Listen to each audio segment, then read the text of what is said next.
আমরা এই বাংলাদেশকে শির উন্নত করে বিশ্বের বুকে দাঁড়িয়ে যেতে চাই ইনশাআল্লাহ। আমরা খুবই স্পষ্টভাবে বলতে চাই, আমরা আজকে যেই মিলন মেলায় এসেছি এটি কোনো শান্তি চুক্তি না, বরং আমাদের মধ্যে যে শান্তি প্রতিষ্ঠিত ছিল সেই শান্তিটা যেন আগামী দিনেও অব্যাহত থাকে, সেই জন্যই আজকে আমাদের এই মিলন মেলার আয়োজন করা হয়েছে।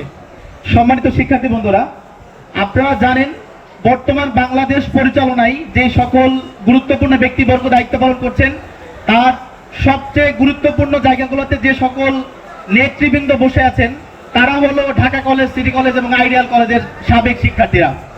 আমরা বিশ্বাস করতে চাই আগামী দিনেও বাংলাদেশ বিনির্মাণে আপনাদের মধ্য থেকে এই নেতৃত্ব উঠে আসবে ইনশাআল্লাহ। এই নেতৃত্ব উঠে আসার জন্য আপনাদের সবাইকে কাঁধে কাঁধ মিলিয়ে এখন থেকে প্রচেষ্টা চালাতে হবে।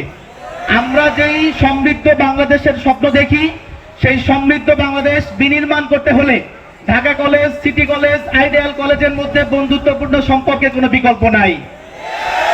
আমরা যদি নিজেদের মধ্যে একটা চমৎকার সম্পর্ক বিল্ড আপ করতে পারি, আমি একটি কথা বলতে চাই, Dhaka college, city college, ideal কলেজের ড্রেস কোড যখন আমি দেখতে পাই, যখন আমরা সামনে দিয়ে দেখি ঢাকা কলেজের একজন শিক্ষার্থী ভাইয়ের হেঁটে যাচ্ছে, সিটি কলেজ হেঁটে যাচ্ছে, আইডিয়াল কলেজ হেঁটে যাচ্ছে, তখন আমার সামনে একটি সুন্দর বাংলাদেশ ফুটে ওঠে। এই বাংলাদেশটাকেও আগামী দিনে এই ড্রেস কোডের মতোই চমৎকার করতে হলে আমাদেরকে এখন থেকেই কাঁধে কাঁধ মিলিয়ে চেষ্টা করে যেতে হবে।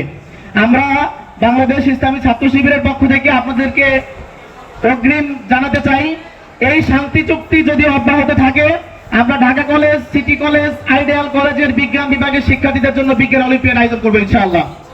আমরা এই 3 কলেজের শিক্ষার্থীদেরকে নিয়ে আমরা বিজনেস সামিটের আয়োজন করবো ইনশাআল্লাহ।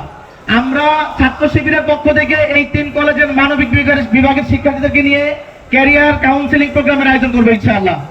এবং এই সকল আয়োজন সম্ভব হবে এই সামনের সারির যে সকল গুরুত্বপূর্ণ ব্যক্তিবর্গ বসে আছেন তাদের সহযোগিতায় আমরা এই আয়োজনগুলো আপনাদের জন্য করব। আমরা সর্বশেষ বলতে চাই, আমি আমার পক্ষ থেকে আগামী দিনে যে সুন্দর বাংলাদেশ বিনির্মাণের স্বপ্ন নিয়ে প্রত্যেকটা সেক্টর থেকে আমরা কাজ করছি, এই সেক্টরগুলোতে আমাদের প্রত্যেকে যে এই সেক্টরগুলোতে দুর্নীতিমুক্ত একটা সমৃদ্ধ বাংলাদেশ গড়ার জন্য আমাদের সকলের সম্মিলিত প্রচেষ্টা থাকা উচিত।